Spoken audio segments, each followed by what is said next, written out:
आज हम लोग जानते हैं होली का त्यौहार क्यों मनाते हैं। आपको मालूम है होली रंगों का त्यौहार है और ये फाल्गुन महीने में पूर्णिमा के दिन मनाया जाता है। भारत के अन्य त्योहारों की तरह होली भी बुराई पर अच्छाई की जीत का प्रतीक है। इसको मनाने के लिए एक कहानी प्रचलित है। उस कहानी के अनुसार हिरण्यकश्यप हिरण्यकश्यप प्राचीन भारत का एक राजा था।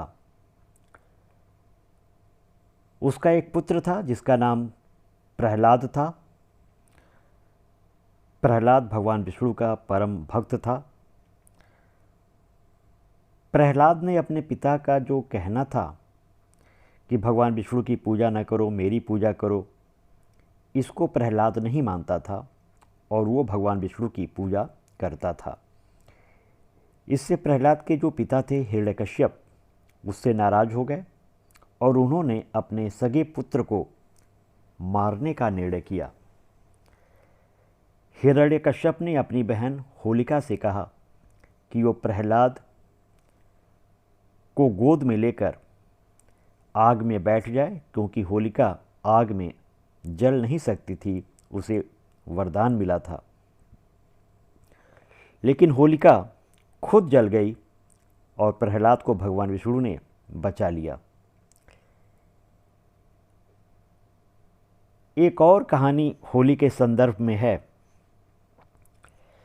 यह कहानी भगवान विष्णु के अवतार भगवान कृष्ण के समय तक जाती है। माना जाता है कि भगवान कृष्ण रंगों से होली मनाते थे, इसलिए होली का त्यौहार रंगों के रूप में लोकप्रिय हुआ। वे वृंदावन और गोकुल में अपने साथियों के साथ होली मनाते थे। पूरे गांव में मजाक भरी शैतानियाँ भी करते थे। आपको मालूम है आज भी वृंदावन जैसी मस्ती, इस तरह की होली कहीं और नहीं मनाई जाती। होली वसंत का त्यौहार है और इसके आने पर सर्दियां खत्म होती हैं। होली प्राचीन हिंदू त्योहारों में से एक है।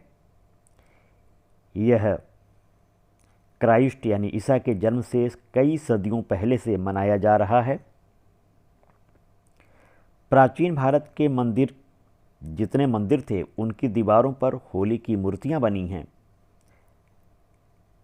जैसे विजयनगर की राजधानी हम्पी में है। इस मंदिर में होली के कई दृश्य हैं जिसमें राजकुमार राजकुमारी अपने दासों सहित एक दूसरे पर रंग लगाते हैं। इसी तरह कई मध्ययुगीन चित्र जैसे 16वीं सदी के अहमदनगर, मेवाड़ इत्यादि स्थानों पर भी होली के चित्र देखे जा सकते हैं। होली एक दिन का त्यौहार नहीं है। कई राज्यों में यह 3 दिन तक मनाया जाता है। पहले दिन पूर्णिमा के दिन एक थाली में रंगों को सजाया जाता है और परिवार का सबसे बड़ा सदस्य बाकी सदस्यों पर रंग छिड़कता है। दूसरे दिन इसको पूनो कहते हैं। होलिका के चित्र जलते हैं और तीसरे दिन इसे पर्व कहते हैं। यह होली उत्सव का अंतिम दिन होता है। इस दिन लोग एक दूसरे पर रंग और पानी डालते हैं। राधा और कृष्ण की भी पूजा की जाती है। तो होली रंगों का त्यौहार है, उमंग का त्यौहार है, उत्साह का त्यौहार है। हैप्पी होली, हैप्पी होली का जिक्र हो और भगवान कृष्ण का नाम न हो, ये हो नहीं सकता। होली का त्यौहार भगवान कृष्ण, ऐसा माना जाता है कि भगवान कृष्ण जो कि भगवान विष्णु के अवतार थे, उन्होंने होली को बहुत महत्व दिया। होली ब्रज में, मथुरा में, द्वारिका में बहुत धूमधाम से मनाया जाता था। ऐसा हमारे शास्त्रों में लिखा है कि भगवान कृष्ण ही होली को वैश्विक रूप में मान्यता देने वाले भगवान हैं